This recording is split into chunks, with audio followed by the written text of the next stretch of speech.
Hey, good morning, everyone. Welcome to the Duke blog, Real Estate Stories, and we are entering episode 3.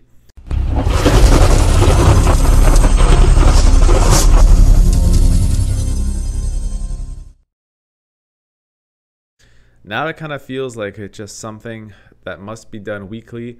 I am personally enjoying these podcast episodes quite a bit for the purpose that somebody may listen to these stories and have fun and learn from them. They are, in my opinion, a fantastic way to retell the stories for a specific audience, because there's not really that many people that want to listen to these stories. When it comes to like my friends and family, sure, they'll listen to some great ones, but they're not going to ask me all the time. But I think they're fascinating and I want to talk about them. So we are going to talk about some new stories today. And right off the bat, there's a couple things I want to mention that could be story-esque. The first one is that it's Monday morning. I'm here in my office. I got a whole bunch of work done. And someone called me for one of my houses I have for sale. And they said, let's go look at it. Now, it does work out. Because I'm in town, it's the same city, it's in Mississauga. I'm going to be showing the house to them at 3 o'clock. And then I have 4:30 appointments right after that. So I'm going back-to-back appointments. Now, it is 40 degrees outside. And I look like or was looking like, just before I started the podcast and the video component of it, like I'm going to the beach. I had a short cut sleeve, shirt and shorts, like I'm about to play basketball or go to the beach. And thank goodness I brought this yellow dress shirt that I can go to the appointment in. The only problem is I did not bring proper shorts to show a house. The house is like well over $1 million. So, there's even if it was 300,000, I wouldn't want to be looking like I'm wearing basketball shorts. So right after this podcast, since I've done all my work for the morning, afternoon, I'm going to quickly go to the store, pick up some khaki shorts before I show this $1.5 million house to a potentially new client. Hopefully they love the home. But if they don't, I'll tell them about other homes in the area. So let's see how that turns out. Now, in this week's episode, I want to talk about basically what a day looks like in a real estate agent's life when they're crazy busy. And what are the things that you don't realize are the pros and cons of these types of A, really busy realtors, and B, what these crazy days look like. So I'm going to talk about a day I had in July. I remember it quite well. Of course, I do normally write down my schedule, so it's easy to kind of remember.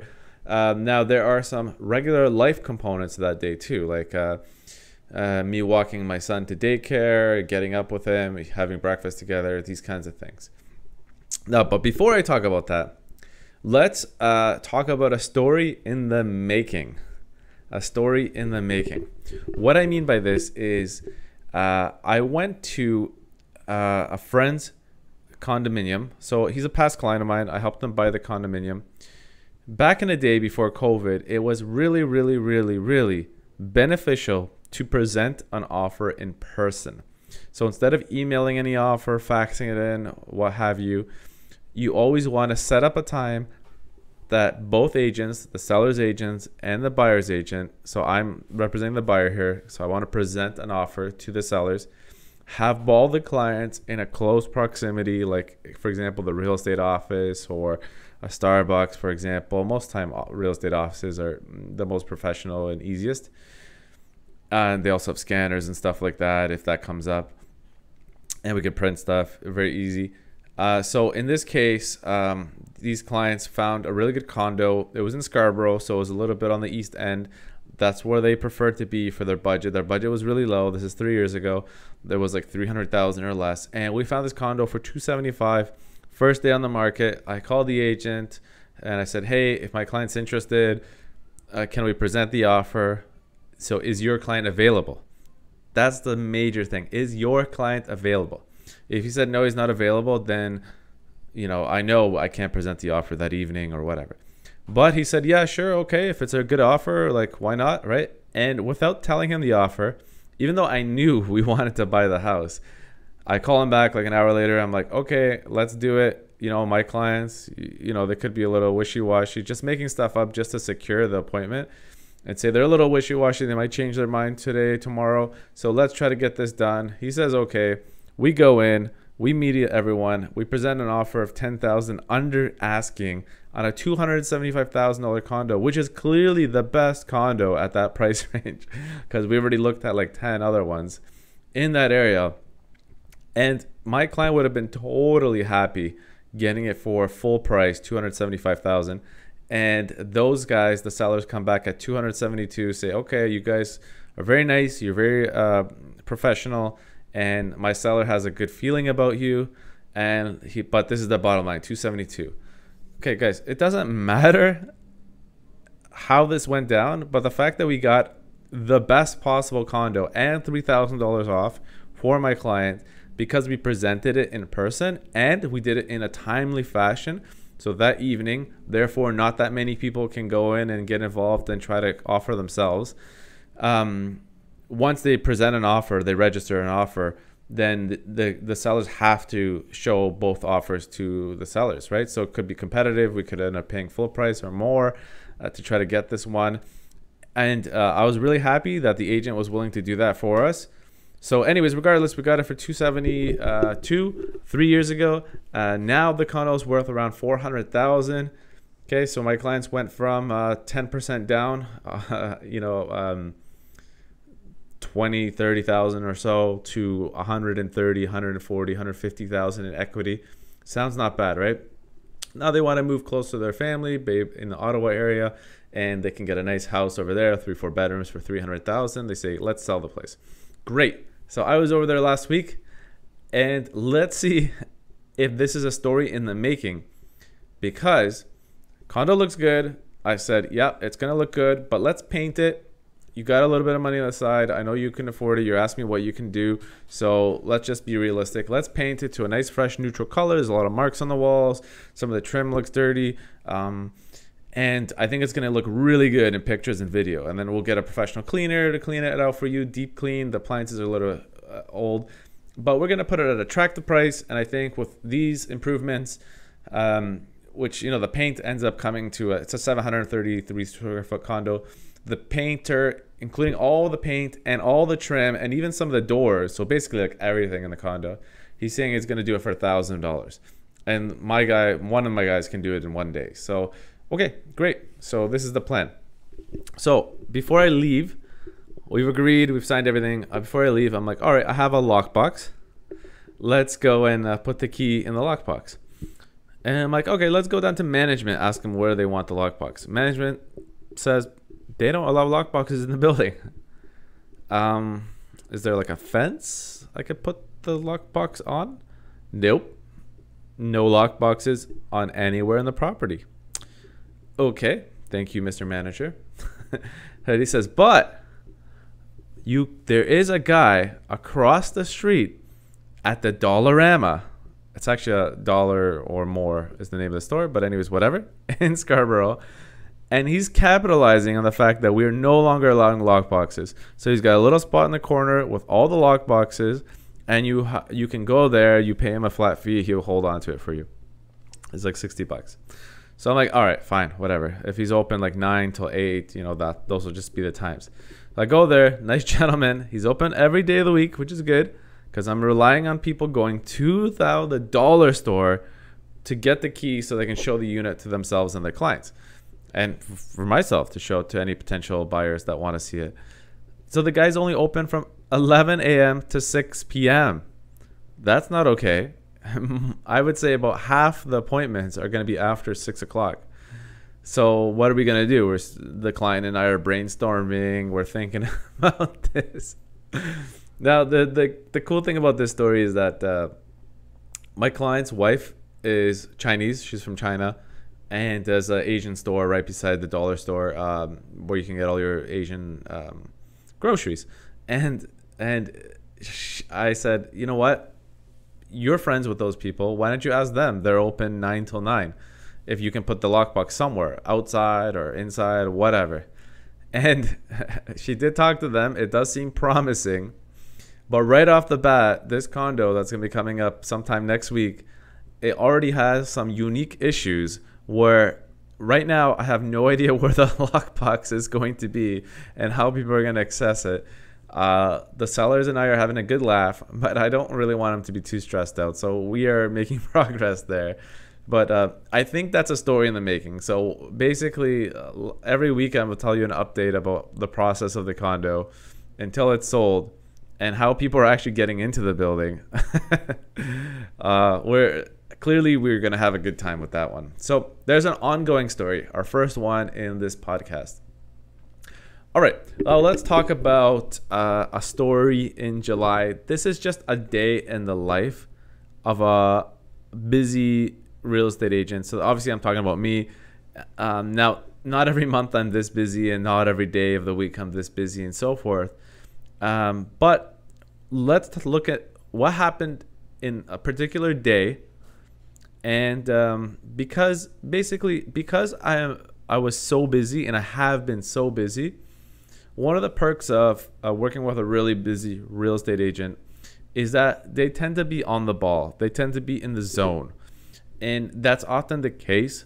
So whenever I'm really busy, or you can pick any of the top-notch realtors, I think, what makes them really effective and busy is that because they get in the zone and they stay in the zone for a while, they rarely make mistakes, and they know exactly what to say when things come up.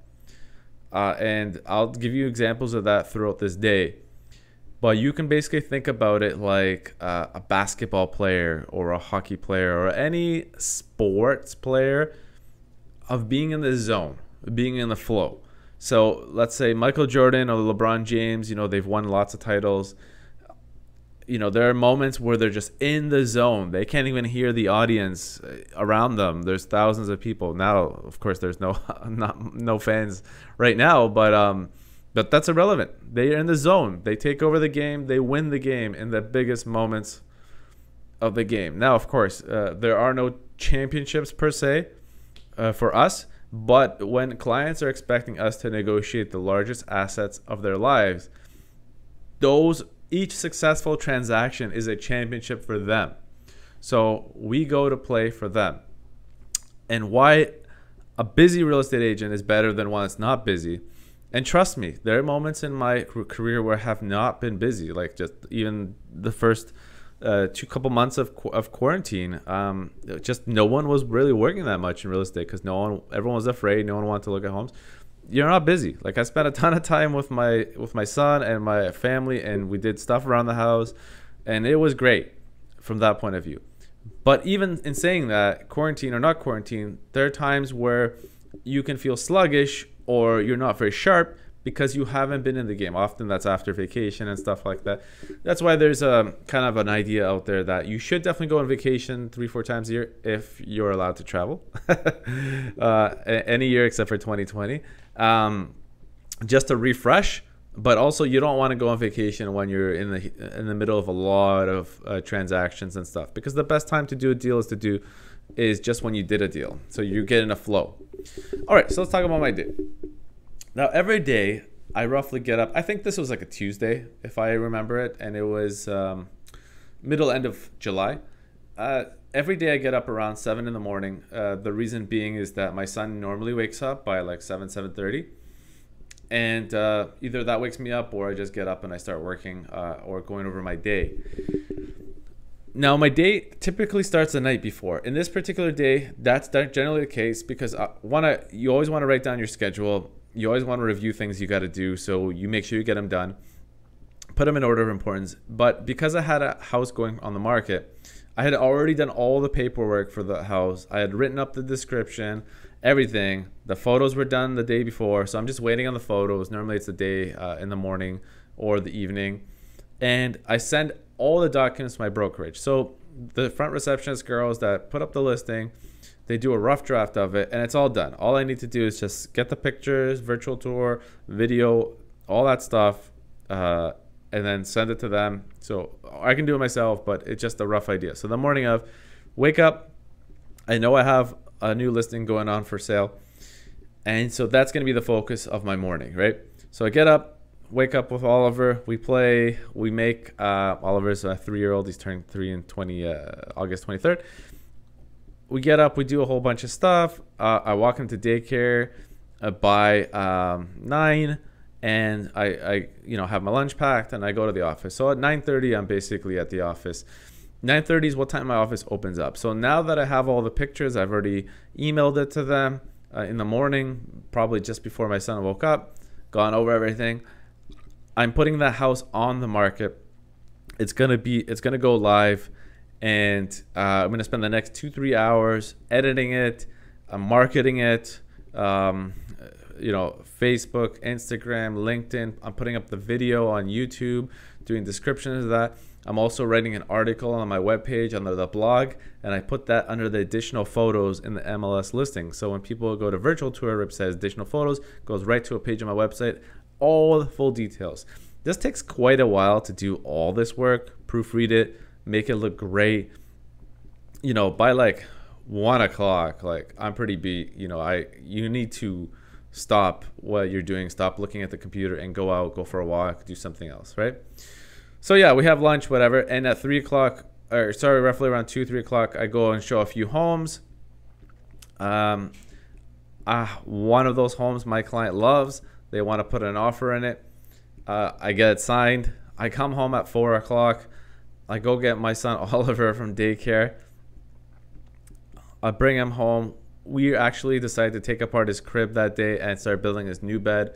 So between 4 and let's say 6, we're doing all that stuff at home. We're having a great time building his new bed. At the end of the day, I am human. Like, I have a family, I have a wife, I have kids. Like, I have to spend some time with them.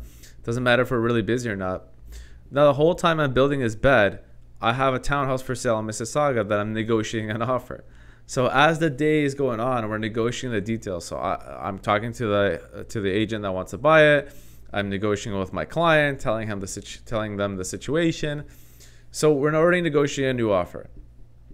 At by 6 o'clock, I come downstairs. We have dinner. 6:30, I submit the offer for a house in Milton, and the agent. When I called the agent for the seller side for that house, I said, "Hey, are there any other offers?" She said, "No." So just our luck. And we submit an offer. I say, this is what we're willing to pay. So we negotiate on some terms. By 8 o'clock, I'm finished negotiating the townhouse I have for sale. By 9 o'clock, I get the offer back for the Milton detached home that I had submitted an offer. And they ended up signing back at full price. When I told my buyers that they signed back at full price, now, I didn't know these people that well. I met them like 3 weeks ago, getting to know them. But when I told them that I had gotten them a full price sign back, so that means if we accepted as is, it's a done deal. It's their house. Of course, there's a conditional period. We have to give the deposit. We have a condition of financing and home inspection. But the client instantly responded with, "Oh my goodness, full price, Philip? Like, I wish you had gotten me. I thought there was some magic. You're going to do some magic." And, if I honestly thought that the house was worth less, then I would be fighting tooth and nail for my client and doing the best I can. At the end of the day, you're at the mercy of the seller's minimum requirement. This house, was a pretty nice detached double car garage house. When I looked at the comparables, it was saying that homes like this with a finished basement that it had were going for $1,020,000 or more. Here we got it for $990,000. Now it needed a little bit of painting, this, that, a little bit of stuff, but they're getting a good deal on this house. I told the client right away. I already sent them all this information. They know this, and I said, "Hey guys, listen. How many times have you walked away from an offer situation, asking yourself, dear Lord," or whatever that you're asking yourself, "can I please finally win a house?" Because this client was telling me she kept losing offer after offer after offer. And I met them, and then I guided them the right way. Now, they were working with another agent before, and it just didn't work out. That's unfortunate. I wish well for that agent. However, I actually found them a house in another city that they said they would consider, and they bought that house. Once I told them that, hey guys, once how many times have you walked away from a situation where you put in an offer and you didn't get the house and you said, please, please, please, can I just have one house? And now we're looking at a house that has it all. Like, you wanted the finished basement, you have it. You wanted 4 bedrooms, you have it. You want a double car garage, you have it. And your budget is exactly $1 million. This is $10,000 under your budget. And compared to the market, this is way under value. We got lucky, guys. But sometimes you got to be in the game to get lucky. The reason why I'm telling you guys is that in these situations where we are so incredibly busy, we are listing homes, we are dealing with 2 or 3 offers at a time, it does get mentally draining. But because you were in it, you can focus on the situations. You can go from one phone call about someone being like, hey, I saw you just listed a house, can I go see it? To another phone call that's like, oh, why did you give us this offer? It's such a terrible offer. To another phone call that's like, no, my client's not willing to take the house for this much. We need it like at least this much. Look at the comparables. So, well, look what I sent you. There's so much happening that in a normal situation, it would be extremely stressful. But because we're in the situation on a day-to-day basis, we know exactly how to handle it, and we're in the flow. We know what to tell the clients. We know how to deal with situations. We know how to counter offers. We know how to deal with these situations. And you're just in the zone. That's all there is to it. In a day, like, if you have to think about this day I'm telling you is not like a typical day. It's not like I have a house for sale every day, like a new house.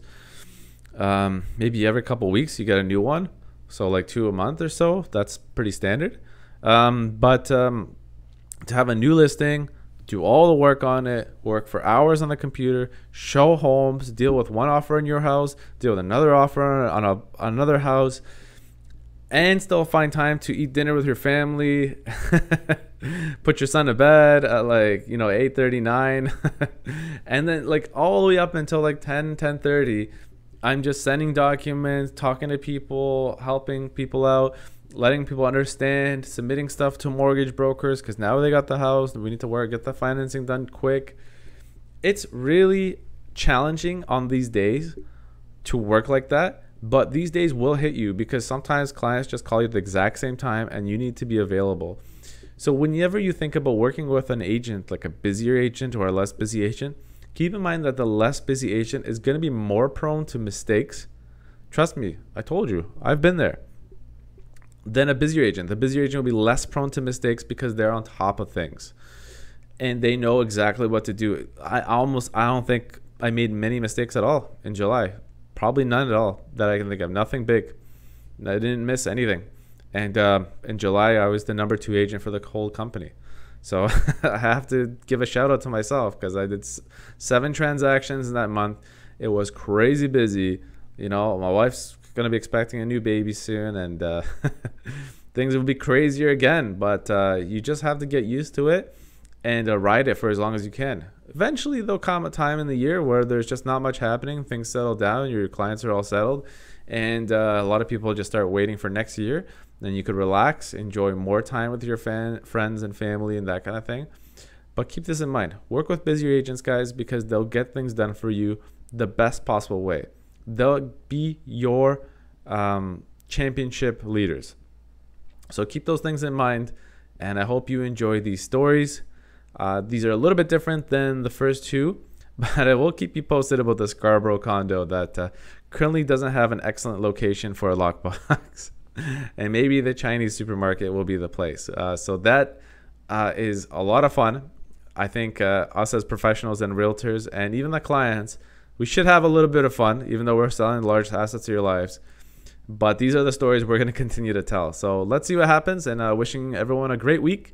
Who knows? This week, my new child could be born. I'll let you guys know about that next time. See ya.